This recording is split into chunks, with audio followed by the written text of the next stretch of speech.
بسم الله الرحمن الرحيم.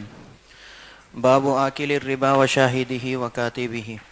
وقوله تعالى: الذين يأكلون الربا لا يقومون إلا كما يقوم الذي يتخبطه الشيطان من المس، ذلك بأنهم قالوا إنما البيع مثل الربا، إلى قوله: أصحاب النار هم فيها خالدون.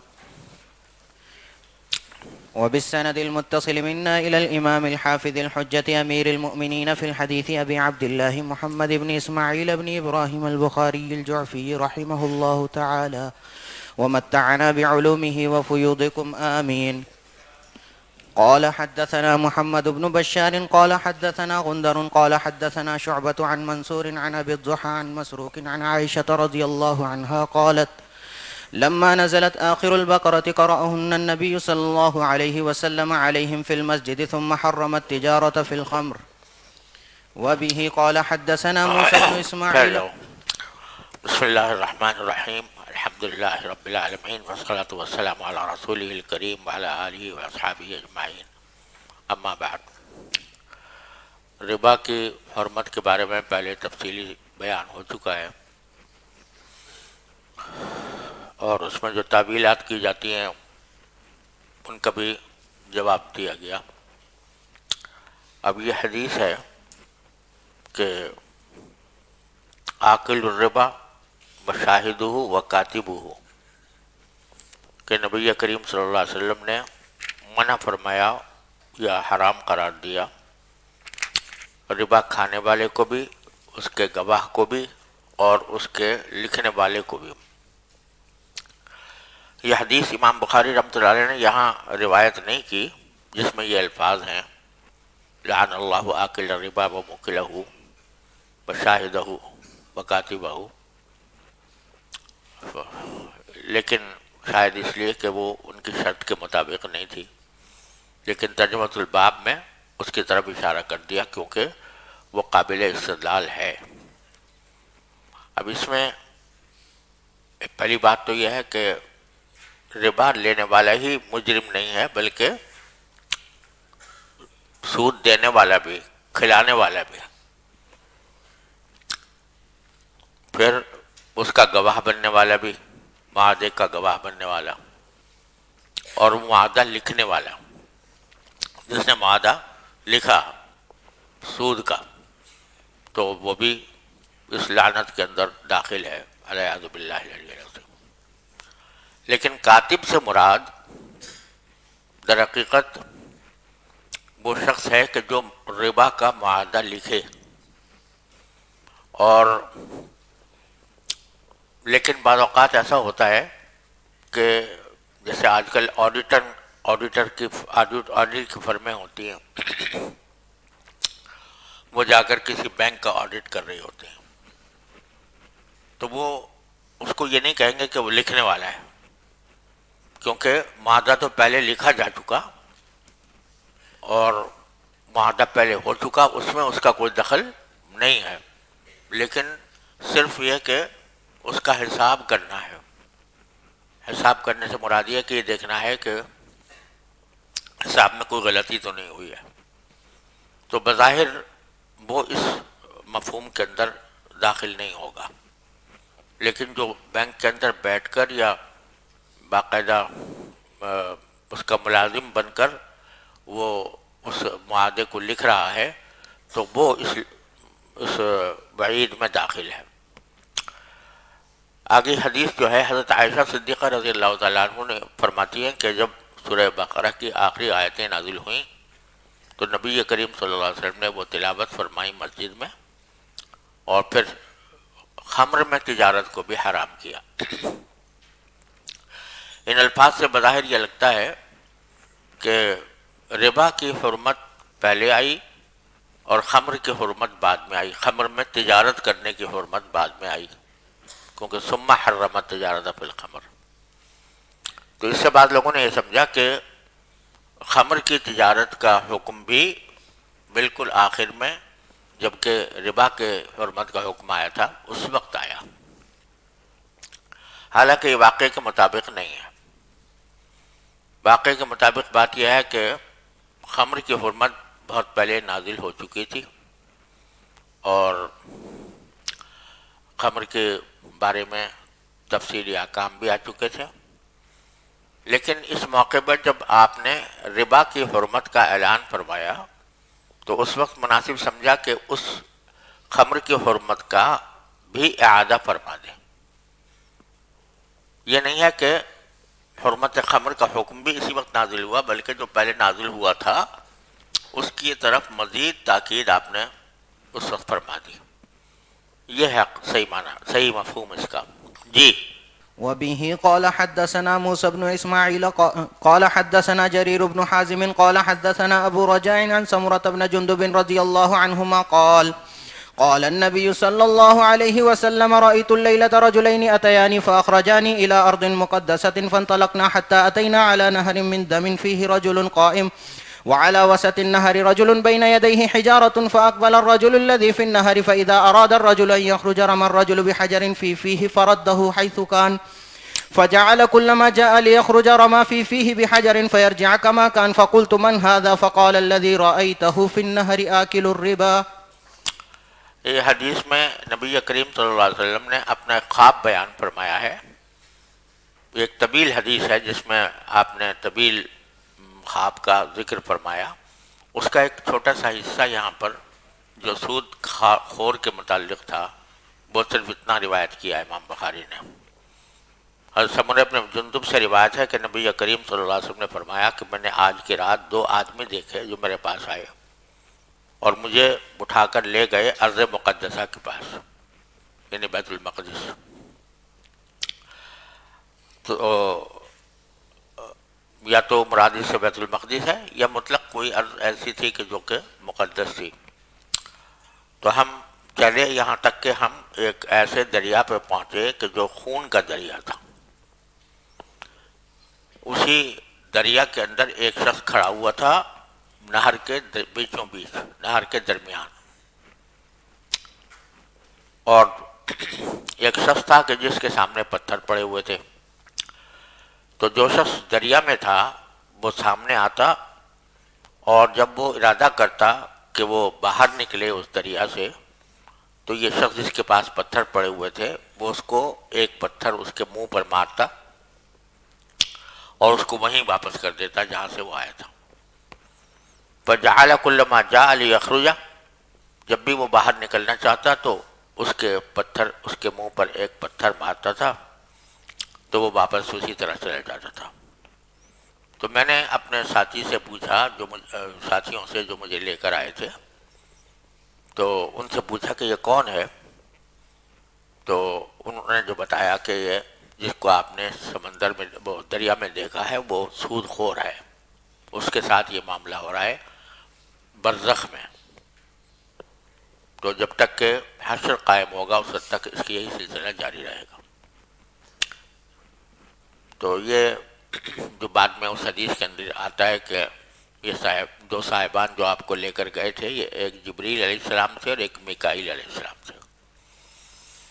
تفصیل اس کی آگے مستقل حدیث میں آئے گی، لیکن مقصود یہ ہے کہ سود کھانے والے کے لیے قبر میں بھی برزخ میں بھی یہ عذاب مستقل چل رہا ہے۔ جی باب موکل الربا لقول اللہ تعالی يا أيها الذين آمنوا اتقوا الله وذروا ما بقي من الربا ما كسبتم وهم لا يظلمون۔ قال ابن عباس رضي الله عنهما هذه آخر آية نزلت على النبي صلى الله عليه وسلم۔ وبه قال حدث اس عبداللہ بن عباس کے اس قول میں یہ کہا گیا ہے کہ یہ آخری آیت ہے جو نبی کریم صلی اللہ علیہ وسلم پر نازل ہوئی۔ اس بارے میں روایات میں بظاہر اختلاف ہے، کیونکہ بعض روایتوں میں کہا گیا کہ جو آیت آخری نازل ہوئی وہ الیوم اکملت لکم دینکم والی آیت ہے، اور دوسری روایت میں آیات ربا کو کہا گیا ہے۔ لیکن تحقیق یہ ہے کہ اس سے مراد حضرت ابن عباس کی مراد جو ہے واتقوا یوما ترجعون فیہ الی اللہ،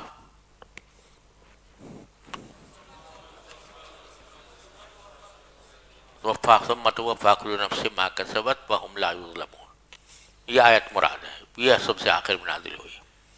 جہاں تک ربا کی حرمت کا تعلق ہے تو وہ بہت پہلے ہو چکی تھی۔ سورہ روم کے اندر جو آیت آئی ہے وما آتیتم من ربا لیربو فی اموال الناس فلا یربو عند اللہ، اس کے بارے میں صحیح یہی ہے کہ اس سے مراد یہی سود ہے، اور یہ مکہ مکرمہ میں اس کی حرمت ایک طرح سے آ چکی تھی۔ لیکن پھر بعد میں چونکہ مکہ مکرمہ میں مسلمانوں کو سود لینے دینے کا اتنا سابقہ نہیں پڑتا تھا، تو پھر مدینہ منورہ میں آ کر اس کو وضاحت کے ساتھ بیان کیا گیا، اور فتح مکہ کے موقع پر آپ نے سارے سود جو اس سے پہلے تھے وہ سارے کے سارے، نہیں، حجۃ الوداع کے موقع پر وہ سب آپ نے منسوخ کر دیے، اور فرمایا کہ پہلا ربا جو میں ختم کرتا ہوں عباس ابن عبد المطلب کا ربا ہے۔ جی وبه قال حدثنا أبو الوليد قال حدثنا شعبة عن عون بن أبي حجيفة قال رأيت أبي اشترى عبدا حجاما فأمر بمحاجمه فكسرت فسألته فقال نهى النبي صلى الله عليه وسلم عن ثمن الكلب وثمن الدم ونهى عن الواشمة والموشومة وآكل الربا وموكله ولعن المصورة۔ یہ ابو جحیفہ فرماتے ہیں کہ میں نے اپنے والد کو دیکھا کہ انہوں نے ایک غلام خریدا تھا جو حجامت کیا کرتا تھا۔ حجامت جانتے ہو نا، پچنے لگانا۔ تو اس کے جو آلات تھے میرے والد نے اس کو توڑ دیا، وہ توڑ دیے گئے تاکہ آئندہ یہ حجامت کا پیشہ اختیار نہ کرے۔ تو میں نے اپنے والد سے پوچھا کہ آپ نے کیوں توڑوا دیے؟ تو انہوں نے جواب میں فرمایا کہ رسول کریم صلی اللہ علیہ وسلم نے چند چیزوں سے منع فرمایا ہے۔ ایک تو ثمن کلب، کتے کی قیمت، اور دوسرے خون کی قیمت۔ خون کی قیمت سے مراد یہی ہے کہ آدمی جو ہے کسی کا خون نکال کر اس کے پر پیسے لے۔ اور واشمہ اور معشومہ سے منع فرمایا، اور آکل و موکل ربا سے منع فرمایا، اور مصور پر لعنت کی۔ تو یہ جو ثمن دم آیا، اس سے انہوں نے یہ سمجھا کہ حجامت کا پیشہ ناجائز ہے۔ لیکن دوسری روایات میں خود نبی کریم صلی اللہ علیہ وسلم کا حجامت کروانا اور ابو طیبہ سے، اور ابو طیبہ کو اس کی اجرت دینا ثابت ہے۔ اور بھی کئی روایتیں ہیں کہ جس سے جواز معلوم ہوتا ہے۔ تو جن روایتوں میں اس کو منع کیا گیا ہے تو وہ منع تحریم نہیں ہے، بلکہ منع ارشاد ہے، کیونکہ یہ پیشہ ایسا ہے کہ اس میں انسان کو ہر وقت خون کے اندر مبتلا رہنا پڑتا ہے، خون کے ساتھ اس کا اتصال ہوتا ہے، اس وجہ سے منع کیا گیا تھا، نہ یہ کہ فی نفسی ہی یہ پیشہ حرام ہے۔ جی باب يمحق الله الربا ويربي الصدقات والله لا يحب كل كفار أثيم۔ وبه قال حدثنا يحيى بن بكير قال حدثنا الليث عن يونس عن ابن شهاب قال ابن المسيب إن أبا هريرة رضي الله عنه قال سمعت رسول الله صلى الله عليه وسلم يقول الحلف منفقة للسلعة ممحقة للبركة۔ یہ فرمایا کہ قسمیں کھانا، اس سے جو سامان تجارت ہے اس کو رواج تو ملتا ہے۔ منفقہ کے لفظی معنی ہے نفقہ ینفقو کے معنی ہے ختم ہو جانا، اور دوسرے معنی نفقہ ینفقو کے آتے ہیں کہ کسی چیز کا رائج ہو جانا۔ تو یہاں دونوں معنی ہو سکتے ہیں۔ اگر رواج ہونے کا مراد یہ ہے کہ اگر آدمی قسمیں کھا کھا کر لوگوں کو مائل کر رہا ہے کہ یہ بہت اچھی چیز ہے، تو اس سے اس کا جو سلعہ ہے جس کو وہ بیچنا چاہ رہا ہے اس کا رواج تو ہو جائے گا، یعنی لوگ کثرت سے خریدیں گے اس کو، لیکن برکت ختم ہو جائے گی۔ ممحقۃ للبرکہ، برکہ ختم ہو جائے، برکت ختم ہو جائے گی۔ تو مقصود ہے قسمیں کھانے سے منع کرنا۔ جیسے تاجر قسمیں کھا کھا کر اپنا سامان بیچتے ہیں تو اس کو منع کرنا مقصود ہے۔ تو یہ فرمایا کہ اس حلف کے ذریعے اس کا جو سامان ہے وہ رواج تو پا جائے گا، یعنی اس کو لوگ کثرت سے خریدیں گے، لیکن برکت مٹا دے گا. اور دوسرے معنی یہ بھی ہو سکتے ہیں منفقتن، جیسے میں نے عرض کیا کہ منفقہ ینفقو کے معنی جو ہیں وہ خرچ کرنے کے ہیں، تو اس کے ذریعے سلعہ جو ہے وہ خرچ ہو جائے گا. خرچ ہونے کے معنی یہ کہ وہ نہیں بکے گا زیادہ. تو یہ اس معنی کا بھی احتمال ہے، لیکن زیادہ حضرات نے پہلے معنی لیے ہیں کہ اس کے ذریعے سامان کا رواج تو ہو جاتا ہے، یعنی لوگ کثرت سے اس کو خرید لیتے ہیں، لیکن برکت اس کی برکت کو مٹا دیتا ہے. یہ ممحقہ یہ ہے تو اس میں ظرف، لیکن معنی میں فاعل کی اس میں فاعل کے معنی میں ہے. بعض اوقات اس میں ظرف اس میں فاعل کے معنی میں بھی آتا ہے. تو برکت کو مٹا دینے والا ہے. اب یہ برکت کیا چیز ہے؟ یہ ایسی چیز ہے کہ جس کو بازار سے خرید کر حاصل نہیں کیا جا سکتا، نہ پیسے دے کر حاصل کیا جا سکتا ہے. برکت در حقیقت نام اس کا ہے کہ جو چیز جس کام کے لیے وضع کی گئی ہے اس کا پورا پورا فائدہ دنیا اور آخرت میں حاصل ہو، یہ برکت ہے. اور تھوڑی چیز سے بھی جو مقصود ہے وہ حاصل ہو جائے، اس کو برکت کہتے ہیں.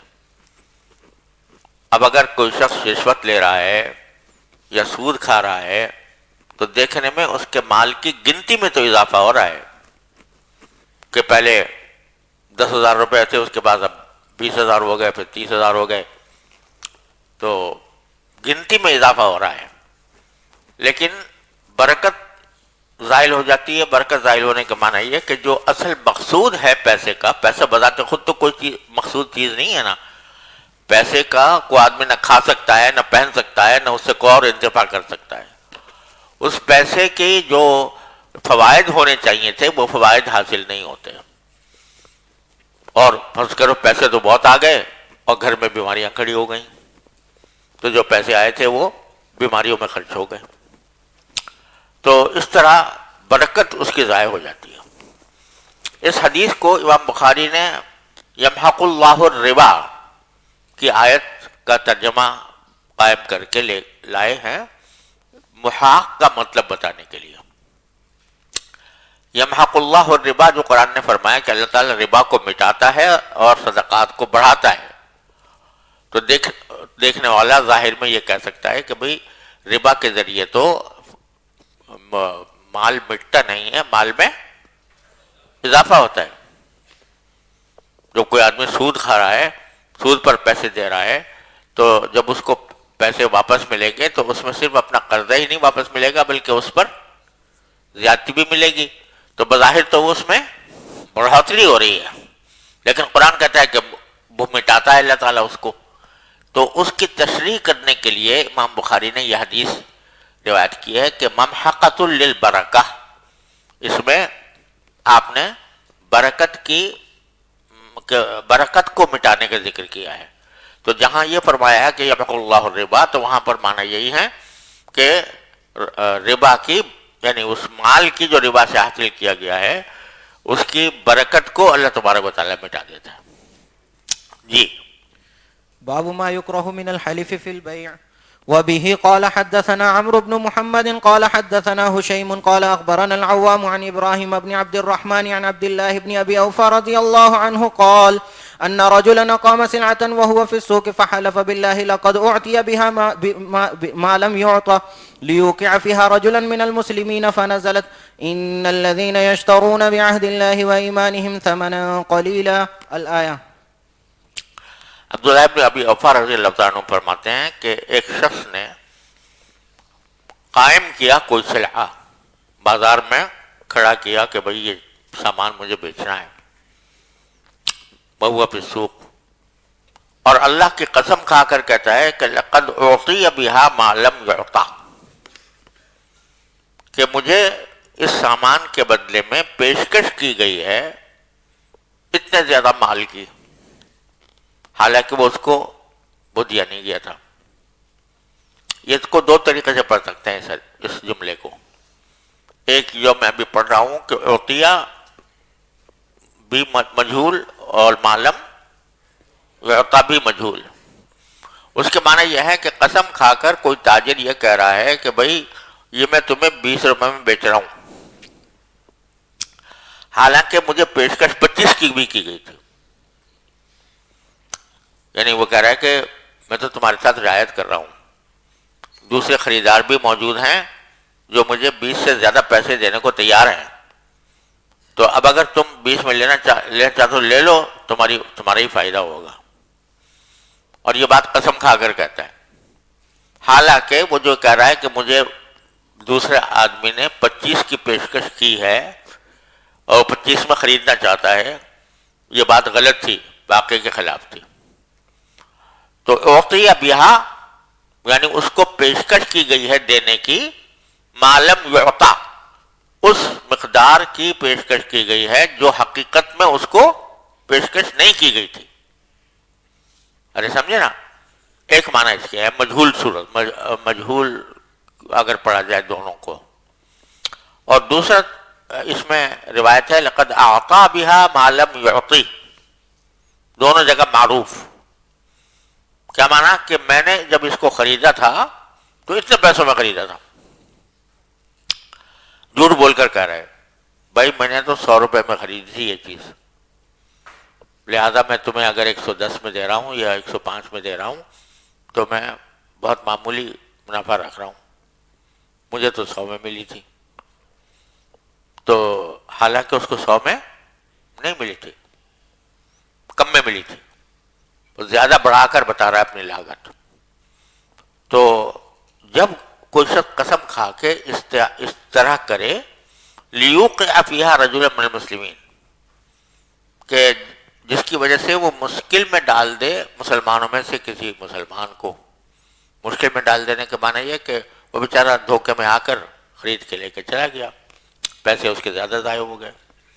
تو اس طرح اگر کوئی کرے گا تو اس پر آیت کریمہ نازل ہوئی ان الذین یشترون بعہد اللہ وایمانہم ثمنا قلیلا. یعنی یہ آیت اس کے اوپر منطبق ہے کہ جو لوگ اللہ کے عہد اور اللہ کی قسم کے ذریعے تھوڑی سی قیمت حاصل کر لیتے ہیں، یعنی وہ جتنی بھی پیسے زیادہ تم نے لیے وہ چاہے جتنے بھی زیادہ ہوں حقیقت میں وہ تھوڑے ہیں، کیونکہ تمہیں اس میں برکت نہیں ہوگی. تو ثمن قلیل کے ذریعے جو اپنی قسم کے بدلے میں لوگوں کے مال لیتے ہیں ان کے اوپر یہ وعید نازل فرمائی گئی. جی باب ما قيل في السواغ. وقال طاووس عن ابن عباس رضي الله عنهما قال النبي صلى الله عليه وسلم لا يقتلى خلاها. قال العباس إلا الإذخرة فإنه لقينهم وبيوتهم فقال إلا الإذخرة. یہ مختلف پیشوں کا ذکر کر رہا ہے امام بخاری. تو یہاں پر سواغ کا ذکر ہے جو لوہے کو ڈھال کر بناتا ہے، کوئی چیزیں لوہے کے برتن وغیرہ، اس کو سائغ بھی کہتے ہیں، سواغ بھی کہتے ہیں. تو عبداللہ ابن عباس رضی اللہ تعالیٰ عنہ نے رسول کریم صلی اللہ علیہ وسلم سے فرمائش کی تھی جب آپ نے حرم کے احکام بیان فرمائے، تو اس میں یہ بھی فرمایا تھا کہ لا یختلی خلاها، یعنی حرم کی جو گھاس ہے اس کو اکھاڑا نہ جائے، کوئی بھی گھاس اکھاڑی نہ جائے حدود حرم میں. تو حضرت عباس نے فرمایا الا الاذخر، سوائے اذخر کی گھاس کی، یعنی ایک طرح سے ایک درخواست کی کہ آپ اذخر کی گھاس کو مستثنیٰ کر دیں اس سے کہ اس کو اکھاڑنے کی اجازت مل جائے حرم میں. فإنہ لقینہم وبیوتہم، کیونکہ اذخر کی گھاس جو ہے وہ لوہاروں کے کام آتی ہے. قین کے معنی لوہار، اور ان کے گھروں میں کام آتی ہے. تو اس واسطے چونکہ یہ کام کی چیز ہے، اس کے بغیر گزارا مشکل ہوگا، اس واسطے آپ اذخر کی گھاس کے کاٹنے کو مستثنیٰ کر دیں حرمت سے. تو آپ نے فرما دیا الا الاذخر، یعنی مستثنیٰ کر دیا. یہاں ذکر جو ہے قین کا ہے نا، قین کس کو کہتے ہیں؟ لوہار کو. تو وہ بھی سباغ ہوتا ہے، لوہے کو ڈھالتا ہے. جی وبه قال حدثنا عبدان قال أخبرنا عبد الله قال أخبرنا يونس عن ابن شهاب قال أخبرني علي بن حسين أن حسين بن علي رضي الله عنهما أخبره أن عليا قال كانت لي شارف من نصيبي من المغنم وكان النبي صلى الله عليه وسلم أعطاني شارفا من الخمس فلما أردت أن أبتني بفاطمة بنت رسول الله صلى الله عليه وسلم وعدت رجلا سواغا من بني قينقاع أن يرتحل معي فنأتي بإذقر فأردت أن أبيعه من السواقين وأستعين به في وليمة عرسي. یہ حدیث آپ نے جلد ثانی میں پڑھ لی ہوگی نا تفصیل سے. تو یہاں ذکر جو ہے وہ کیا ہے کہ میں وہ جب حضرت فاطمہ سے رخصتی کا وقت آیا تو میں نے ایک سواق سے معاملہ کیا تھا کہ ہم وہ میرے ساتھ جائے، اس خر کی گھاس لے کر آئے اور میں بیچ کر سواقین کو بیچ کر اس سے پیسے حاصل کروں. تو سواقین کا ذکر ہے، اس واسطے یہ حدیث لایا. جی. وبه قال حدثنا إسحاق قال حدثنا خالد بن عبد الله عن خالد عن إكرمة عن ابن عباس رضي الله عنهما أن رسول الله صلى الله عليه وسلم قال إن الله حرم مكة ولم تحل لأحد قبلي ولا لأحد بعدي وإنما أحلت لي ساعة من نهار لا يختلى خلاها ولا يعزد شجرها ولا ينفر صيدها ولا يلتقط لقطتها إلا لمعرف. فقال عباس بن عبد المطلب إلا الإذقر لصاغتنا ولسقف بيوتنا فقال إلا الإذقر. فقال عكرمة هل تدري ما ينفر صيدها هو أن تنحيه من الظل وتنزل مكانه. قال عبد الوهاب عن خالد لصاغتنا وقبورنا. یہ حدیث فتح مکہ کے موقع پر آپ نے فرمائی تھی کہ جب اللہ تعالیٰ نے مکے کو حرمت دی ہے اور یہ مجھ سے پہلے بھی کسی کے لیے حلال نہیں ہوا اور میرے بعد بھی کسی کے لیے حلال نہیں ہوگا. حلال ہونے کے معنی یہ ہے کہ جنگ کرنا اس میں مجھ سے پہلے بھی کسی کے لیے حلال نہیں تھا اور میرے بعد بھی کسی کے لیے جنگ کرنا اس میں حلال نہیں ہوگا.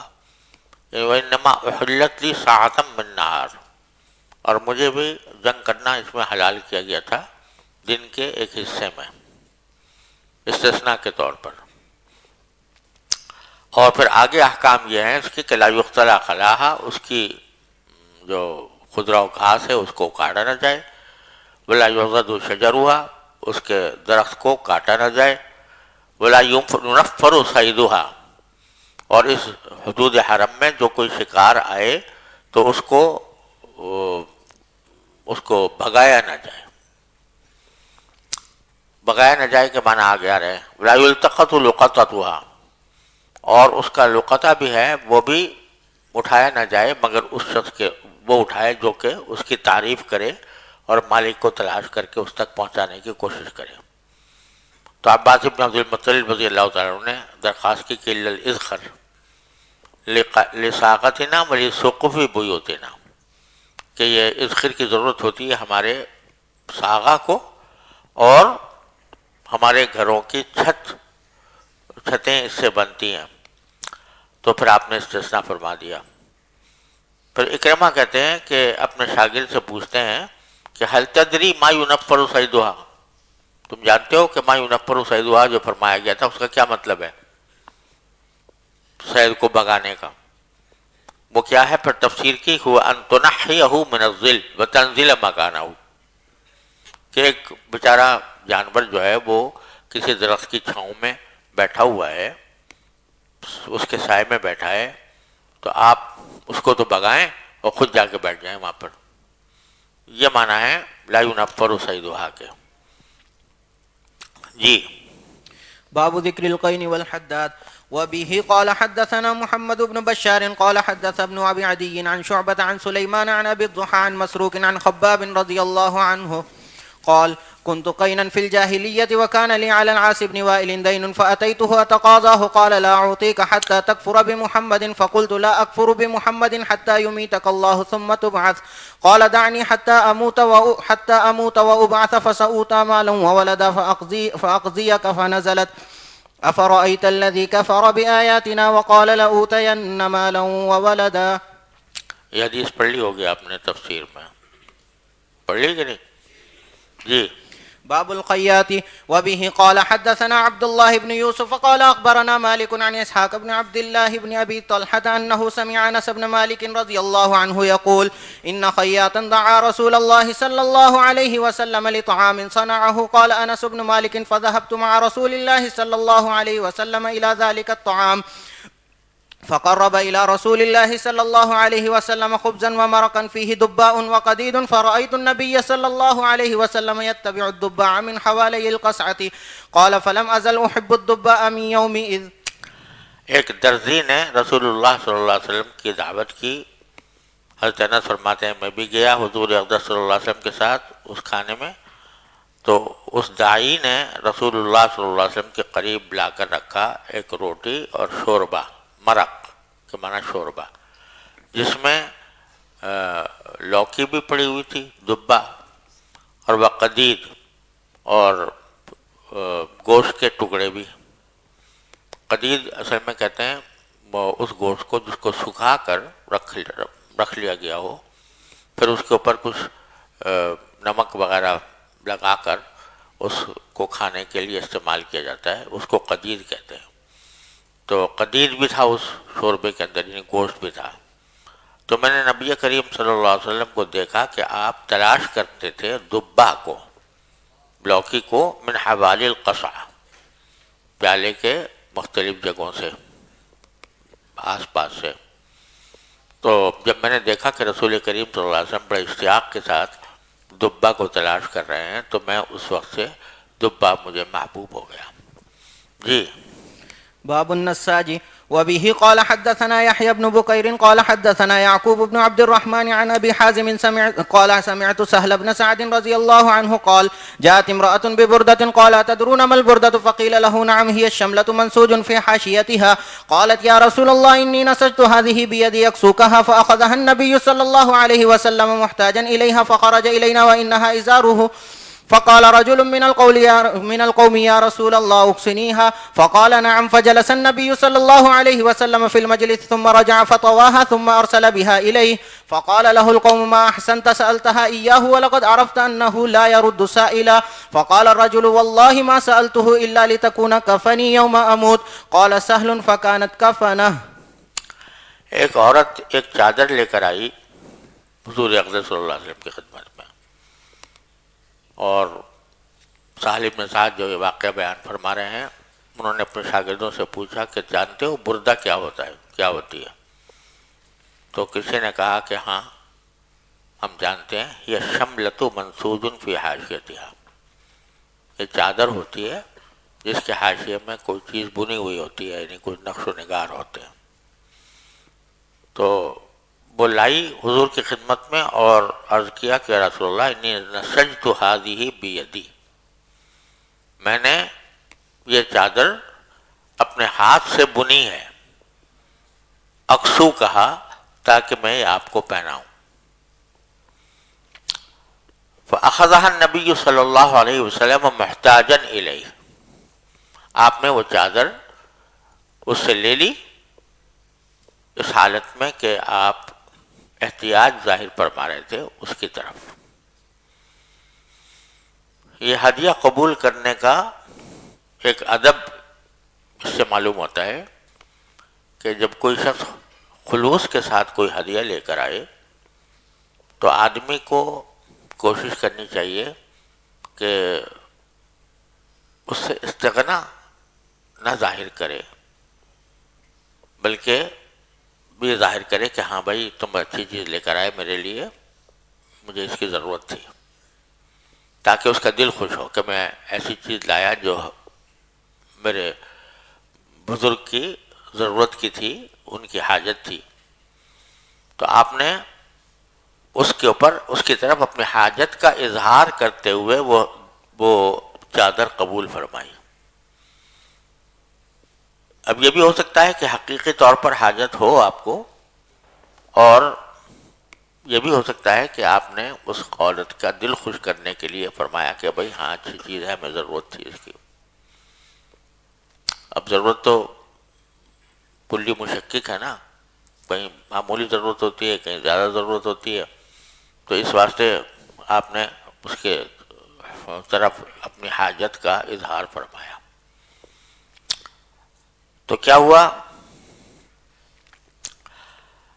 کہ فخرج الینا وانها ازارہ، تو ایک بعد میں ایک وقت آپ اس کو ازار بنا کر باہر نکلے، وہ ازار پہن کر آپ باہر تشریف لائے، اس چادر کو ازار بنا لیا اور ازار پہن کر باہر تشریف لائے۔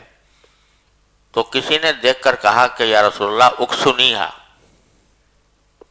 یا رسول اللہ مجھے دے دیجیے یہ۔ کسا یکسو کے لفظی معنی تو پہنانے کے ہوتے ہیں، لیکن کپڑا کسی کو دے دے نا مطلق، اس کو بھی اس کے اوپر بھی اطلاق ہوتا ہے۔ تو اکسنیہا کے معنی یا اللہ، یا رسول اللہ مجھے یہ چادر دے دیجیے۔ فقال نعم، آپ نے کہا اچھا بھائی لے لو، تم لے لو۔ فجلس النبی صلی اللہ علیہ وسلم فی المجلس، آپ مجلس میں تشریف فرما ہوئے، ثم رجع فطبعها، پھر باہر تشریف لے گئے اور اس کو لپیٹ دیا اور اس شخص کو بھیج دیا جس نے فرمائش کی تھی۔ فقال له القوم، تو دوسرے صحابہ نے کہا اس صاحب سے جنہوں نے مانگا تھا کہ ما احسنتا، تم نے کوئی اچھا کام نہیں کیا، سألتها ایاہو، تم نے یہ چادر مانگی حضور سے، وَلَقَدْ عَرَفْتَ، جبکہ تمہیں یہ بات معلوم ہے، أَنَّهُ لَا يَرُدُّ سَائِلًا، کہ آپ کسی سوال کرنے والے کو واپس نہیں لوٹاتے، بلکہ سوال کرنے کے جو سوال کر رہا ہوتا ہے اس کو دے دیتے ہیں۔ پھر تم نے مانگی ان سے، حالانکہ دوسری روایت میں ہے کہ آپ نے اس طرح لی تھی کہ جیسے آپ کو اس کی ضرورت ہو، تو اس کے باوجود تم نے یہ لے لی۔ تو لوگوں نے اس کو گویا ایک طرح سے اس پر ملامت کی کہ کیوں ایسا کیا تم نے۔ تو اس شخص نے کہا کہ جی میں نے تو یہ مانگی تھی حضور سے صرف اس لیے تاکہ میرے کفن بنے یہ جب میں مروں، حضور اقدس صلی اللہ علیہ وسلم کی ازار میرے کفن میں استعمال ہو۔ چنانچہ سالم بن سعد کہتے ہیں کہ آخر میں جب ان کی وفات کا وقت آیا ان صاحب کی، تو یہ چادر ان کا کفن بنی۔ جی بسم الله الرحمن الرحيم. باب النجار. وبه قال حدثنا قتيبة بن سعيد قال حدثنا عبد العزيز عن أبي حازم قال أتى رجال سهل بن سعد رضي الله تعالى عنهما يسألونه عن المنبر، فقال بعث رسول الله صلى الله عليه وسلم إلى فلانة امرأة قد سماها سهل أن مري غلامك النجار يعمل لي أعوادا أجلس عليهن إذا كلمت الناس، فأمرته يعملها من طرفاء الغابة، ثم جاء بها فأرسلت إلى رسول الله صلى الله عليه وسلم بها، فأمر بها فوضعت فجلس عليها. جی پڑھ چکے ہیں پہلے کتاب وبه قال حدثنا خلاد بن يحيى قال حدثنا عبد الواحد بن أيمن عن أبيه عن جابر بن عبد الله رضي الله تعالى عنهما أن امرأة من الأنصار فقالت لرسول الله صلى الله عليه وسلم يا رسول الله ألا أجعل لك شيئا تقعد عليه فإن لي غلاما نجارا، قال إن شئت، قال فعملت له المنبر، فلما كان يوم الجمعة قعد النبي صلى الله عليه وسلم على المنبر الذي صنع، فصاحت النخلة التي كان يخطب عندها حتى كادت أن تنشق، فنزل النبي صلى الله عليه وسلم حتى أخذها فضمها إليه، فجعلت تئن أنين الصبي الذي يسكت حتى استقرت، قال فبكت على ما كانت تسمع من الذكر. سمجھ گیا نا یہ؟ جی باب شراء الإمام الحوائج بنفسه. وقال ابن عمر رضي الله تعالى عنهما اشترى النبي صلى الله عليه وسلم جملا من عمر واشترى ابن عمر بنفسه. اس باب میں یہ بتلانا چاہتے ہیں کہ امام جو خلیفہ ہو یا حاکم ہو وہ اپنی ضروریات کی چیزیں خود خریدے تو اس میں کوئی اس کی کوئی بے عزتی نہیں ہوتی، بلکہ امام کو خود بھی خریدنا چاہیے، خود براہ راست اپنی چیزیں، کیونکہ رسول کریم صلی اللہ علیہ وسلم نے خود خریدی ہیں۔ یہ ضروری نہیں ہے کہ امام چونکہ بڑا ہو گیا، مقتدی ہو گیا، بزرگ بن گیا تو اب اس کے لیے یہ بات عار ہو، عیب ہو سمجھے وہ اس بات کو کہ میں جا کر بازار میں خود خریدوں۔ ایسا نہیں ہونا چاہیے۔ یہ مقصد ہے۔ اب جیسے آج کل کوئی بڑا آدمی عالم ہو گیا، مقتدی ہو گیا، پیر بن گیا، تو وہ کوئی چیز بازار سے خریدنے میں اپنی توہین سمجھتا ہے۔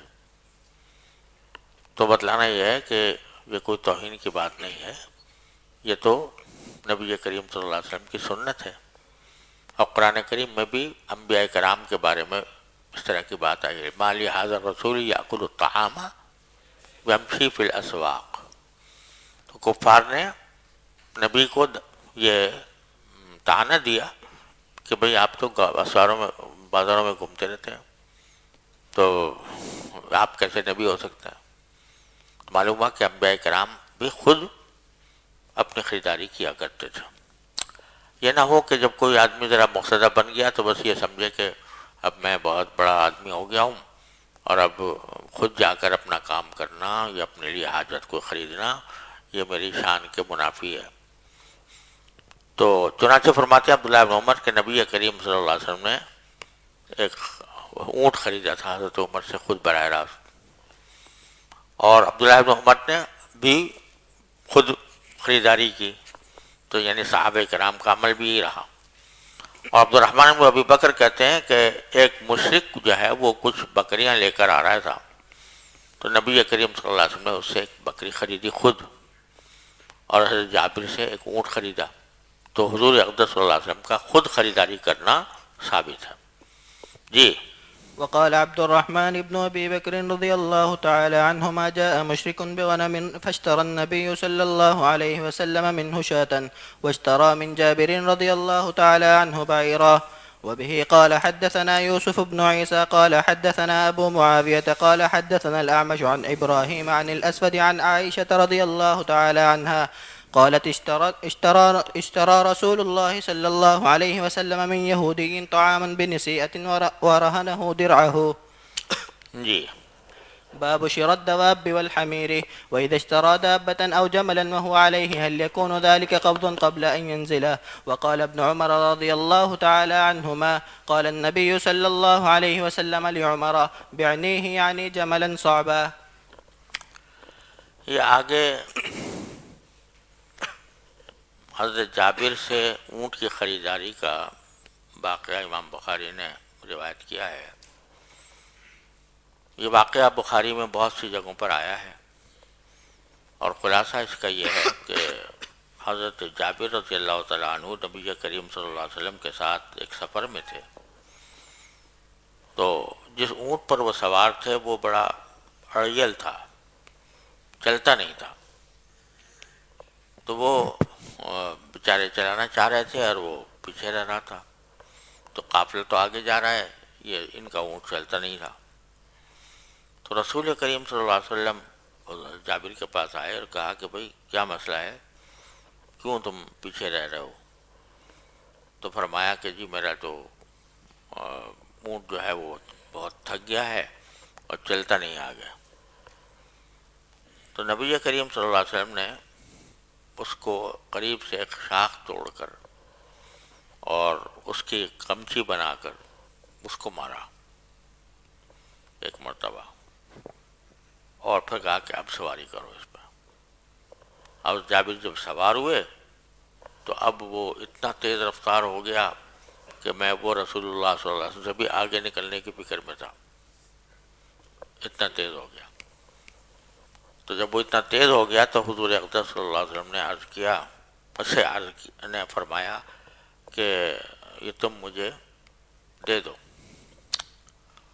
یعنی بیچ دو۔ تو پہلے تو جابر نے کہا ہوا لک یا رسول اللہ، میں بغیر قیمت کے آپ کو دے دیتا ہوں، لیکن حضور نے فرمایا کہ نہیں قیمت۔ خیر وہ قیمت طے ہو گئی، اور پھر جابر سے حضور نے وہ خریدا، اور ساتھ میں یہ بھی فرما دیا کہ بھئی ابھی تو تم سفر میں ہو، مدینہ تک اس پر سواری کر لو، اور پھر جب مدینہ پہنچو گے تو پھر وہ مجھے دے دینا، اور اسی وقت میں تمہیں قیمت بھی دے دوں گا۔ یہ ہے واقعہ۔ تو یہاں پر کوئی اس کے اندر مسائل تو بہت سے ہیں اس حدیث میں، اور آگے آئیں گے انشاءاللہ، لیکن یہاں پر صرف اتنا مقصود ہے کہ آپ نے دابے خریدے اور گدھے خریدے، یعنی خریدنا دابا کا اور حمیر کا اس سے ثابت ہوتا ہے گدھوں کا، سمجھے بھائیو؟ تو اس کی میرے خیال میں کتاب النکاح میں بھی آپ نے پڑھی ہوگی حدیث، ہے نا؟ جی پڑھو۔ وبه قال حدثنا محمد بن بشار قال حدثنا عبد الوهاب قال حدثنا عبيد الله عن وهب بن كيسان عن جابر بن عبد الله رضي الله تعالى عنهما قال كنت مع النبي صلى الله عليه وسلم في غزاة فأبطأ بي جملي وأعيا فأتى علي النبي صلى الله عليه وسلم فقال جابر فقلت نعم قال ما شأنك قلت أبطأ علي جملي وأعيا فتخلفت فنزل يحجنه بمحجنه ثم قال اركب فركبت فلقد رأيته أكفه عن رسول الله صلى الله عليه وسلم قال تزوجت قلت نعم قال بكرا أم ثيبا قلت بل ثيبا قال فلا جارية تلاعبها وتلاعبك قلت إن لي أخوات فأحببت أن أتزوج امرأة تجمعهن وتمشطهن وتقوم عليهن قال ما إنك قادم فإذا قدمت فالكيس الكيس ثم قال تبيع جملك قلت نعم فاشتراه مني بأوقية ثم قدم رسول اذا قدمت فالکیس الکیس، یہ نکاح میں پڑھ لیا ہوگا نا آپ نے،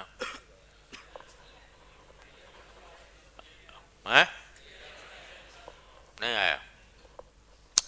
تو خیر یہاں اتنا کر لیتا ہوں۔ پہلی بات تو یہ ہوئی کہ وہ بہت تیز رفتار ہو گیا۔ پھر آپ نے حضرت جابر سے پوچھا کہ تزوج تھا، تم نے کوئی شادی کی ہے؟ تو میں نے کہا ہاں۔ تو پوچھا باقرہ سے کی یا سیبہ سے؟ تو میں نے کہا جی سیبہ سے کی ہے۔ تو آپ نے فرمایا افلا جاریۃ تلاعبها وتلاعبک، کیوں تم نے ایسی کنواری لڑکی سے شادی نہیں کی جو تمہیں بھی کھلاتی ہے اور تم اس کو کھلاتے؟ مطلب یہ کہ جاریہ نوجوان آدمی تھے تو تمہیں کیا ضرورت تھی کہ سیبہ سے نکاح کرو، ایک کنواری لڑکی سے کرتے کہ وہ تم اس کے ساتھ کھیلتے، وہ تمہارے ساتھ کھیلتی۔ تو میں نے کہا ان لی اخوات، وجہ یہ ہوئی کہ میری کچھ بہنیں ہیں، تو میں نے یہ پسند کیا کہ ایسی عورت سے نکاح کروں جو ان کی دیکھ بھال کرے، وتمشطہن، تجمعہن، جن کو وہ جمع کرے اور کنگھی کرے، وتقوم علیہن، اور ان کی نگرانی کرے۔ یعنی اگر میں کوئی باقرہ لڑکی لے آتا تو پہلے ہی میری بہنیں جو ہیں وہ چھوٹی چھوٹی تھیں، تو انہی کے ساتھ وہ بھی شامل ہو کہ وہ بھی دھنگا مشتی کرتی ان کے ساتھ۔ تو اس لیے میں نے اس کے بجائے ایک سیبہ سے نکاح کیا تاکہ وہ سیبہ ان میری بہنوں کی دیکھ بھال کر سکے۔ تو حضور نے پھر اس بات کو پسند فرمایا اور پھر فرمایا اما انک قادم فاذا قدمت فالکیس الکیس، اب تم جانے والے ہو اپنے گھر اپنی بیوی کے پاس، تو جب جاؤ تو کیس کا خیال رکھنا۔ اب اس کے کئی معنی بیان کیے گئے ہیں۔ کیس جو ہے یہ لفظی معنی اگر دیکھے جائیں تو اس کے جو معروف معنی ہیں وہ عقل مندی کے ہیں۔ جو آدمی عقل مند ہوتا ہے اس کو الکیس کہتے ہیں۔ الکیس من دان نفسہ وعمل لما بعد الموت، عقل مند وہ ہے کہ جو اپنے نفس کو جو ہے اللہ کے آگے جھکا دے اور ما بعد الموت کے لیے تیاری کرے۔ تو اسی کیس سے نکلا ہے کیس، عقل مندی۔ اگر یہ معنی لیے جائیں تو معنی یہ ہے کہ جب تم جاؤ گے تو عقل مندی سے کام لینا۔ عقل مندی سے کام لینے سے مراد ان کی یہ ہے کہ نئی شادی ہوئی ہے تمہاری، تو جب نئی شادی ہوتی ہے تو اس میں آدمی بعض اوقات شدت جذبات میں جب بیوی سے ہم بستری کرتا ہے تو اس میں شرعی احکام کی رعایت نہیں رہتی۔ مثلا یہ کہ حالت حیض میں جو ہے جمع کر لینا یا دبر میں متی کرنا، تو ایسا مت کرنا، بلکہ کیا کرنا، عقل مندی سے کام لینا کہ کہیں ایسا نہ ہو کہ شدت جذبات میں تم کوئی ناجائز کام کے مرتکب ہو جاؤ۔ اور بعض حضرات کہتے ہیں کیس جو ہے وہ بذات خود جماع کے لیے بھی بولا جاتا ہے۔ تو یہ فرمایا کہ جب جاؤ تو فلکیس الکیس، تو پھر جمع کرنا۔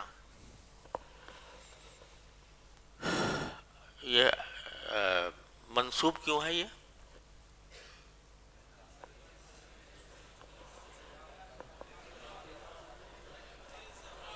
اغرا ہے، اغرا ہے، اغرا کی بنا پر تو کیا ترغیب دی کہ جب تم جاؤ تو پھر جمع کرنا۔ مقصد یہ ہے کہ اپنے صحابہ کو آپ بے تکلف رکھتے تھے، اور جو بعض لوگوں کو خیال ہوتا ہے کہ بھئی ہم تو ہیں ذرا صوفی قسم کے لوگ، تو لہذا یہ جو جمع ہے یہ کوئی صوفیت کے خلاف ہے، یا جو ہے یہ تقوی کے خلاف ہے، تو بعض لوگ یہ سمجھتے ہیں۔ ان کی تردید کرتے ہوئے فرمایا کہ یہ نہ سمجھنا کہ اگر جا کر تم اپنی بیوی سے جمع کرتے ہو تو یہ کوئی ناپسندیدہ بات ہے، بلکہ یہ عین پسندیدہ ہے کہ تم یہ عمل کرو، وہ ترغیب دینا مقصود ہے۔ اور اس خیال کی تردید مقصود ہے کہ اس قسم کے جو کام ہوتے ہیں وہ تقدس کے خلاف ہیں۔ تقدس ایک خود ساختہ تقدس لوگ پیدا کر لیتے ہیں نا، اور صوفی ہیں جی تو وہ نہ بازار جاتے ہیں، نہ جو ہے گھر والوں سے ملتے ہیں، اور نہ ان کے حقوق ادا کرتے ہیں۔ یہ کوئی تقدس نہیں ہے۔ اس لیے رسول کریم صلی اللہ علیہ وسلم نے ترغیب دی کہ اذا قدمت فالکیس الکیس۔ اس معنی کی تائید اس سے ہوتی ہے کہ مسند احمد کی روایت میں اس میں یہ اضافہ ہے آخر میں کہ جب میں اپنے گھر گیا تو میں نے اپنی بیوی سے کہا کہ رسول کریم صلی اللہ علیہ وسلم نے فرمایا تھا اذا قدمت فالکیس الکیس، تو میری بیوی نے کہا فدونکا، یعنی دونے کا بنا لے لو، یعنی جو اس بات کا آپ نے حکم دیا ہے وہ کام کر لو۔ پھر کہتے ہیں کہ فبت معها حتی اصبحت، تو میں نے ساری رات ان کے ساتھ رہا یہاں تک کہ صبح ہو گئی۔ تو اس سے معلوم ہوتا ہے کہ یہ دوسرے معنی زیادہ راجح ہے، واللہ سبحانہ وعلم۔ پھر فرمایا کہ اتبع جمل، قلت نعم فاشتراہ منی بأوقیہ۔ جی ثم قدم رسول الله صلى الله عليه وسلم قبلي وقدمت بالغداة فجئنا إلى المسجد فوجدته على باب المسجد قال الآن قدمت؟ قلت نعم. قال فدع جملك وادخل فصل ركعتين. فدخلت فصليت فأمر بلالا أن يزن لي أوقية فوزن لي بلال فأرجح لي في الميزان فانطلقت حتى وليت فقال ادعوا لي جابرا. قلت الآن يرد علي الجمل ولم يكن شيء أبغض إلي منه. قال خذ جملك ولك ثمنه. سمجھ گئے؟ چلو، صلی اللہ تعالی